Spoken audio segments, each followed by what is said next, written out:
10 సంవత్సరాలు పెట్టి గుంటూరులో ఉంటున్నాను. నాకు గ్యాస్ ప్రాబ్లం వచ్చి బాగా ఇబ్బంది పడుతున్నాను. అది గ్యాస్ అనేది పైకి గుడ్డే చేయబడుతుంది. డాక్టర్ గారు అన్నారు హాస్పిటల్కి వెళ్ళినా వేరే హాస్పిటల్కి వెళ్ళని అప్డేట్ ఖర్చు పెట్టాను. నాకు డాక్టర్ గారు ఆపరేషన్ చేయాల్సి వచ్చింది. పేరు లూజ్ అయింది. నువ్వు ఏమి ఆపరేషన్ చేస్తా నువ్వు ఏ ఇబ్బందిగా తగ్గదని చెప్పారు. కానీ నాకు ఇంకా చర్చికి వస్తే తగ్గిద్దని నాకు కేసం వచ్చి ఒకసారి కూడా మందిరానికి కూడా నీకు తగ్గిద్ది ఆపరేషన్ ఒక లేకుండా చెప్పింది. అలానే వచ్చాను. నాకు బాగా చూసాక తగ్గిపోయింది. ఆపరేషన్తో పని లేకుండా కంటిన్యూగా నేను 4 నెలలు అన్నం తినలేదు.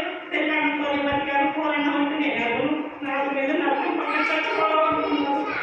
మురేసుకొని చచ్చిపోవాలి వరకు నేను పడలేదు అనుకున్నాను. కానీ నాకు కళ్ళలో కనిపించాను. రేపు మందిరానికి వచ్చాను. కళ్ళలో కనిపించి నాకు దేవుడు తీసి నా 3 చుట్టూ కింద పడేసినట్టు కనపడ్డాడు. అక్కడి నుంచి నేను అన్నం తినకపోతున్నా. మందిరానికి వచ్చి ప్రార్థన చేసుకుంటా నుంచి ఇప్పుడు 3 పూట్ల కూరలు తింటున్నా. అన్ని తింటున్నా. హాయిగా ఉంటుంది. ఎలాంటి బాధ అన్నట్టు నాకు ఏమీ లేదు. శుభ్రంగా ఉన్నాను. నాకు తగ్గితే నేను బియ్యం కట్ట వేసుకుంటాను. తండ్రి నాకు తగ్గించిన ఆయన అనుకున్నాను. నాకు తగ్గింది. ఈరోజు నేను బియ్యం కట్టకు తెచ్చాను.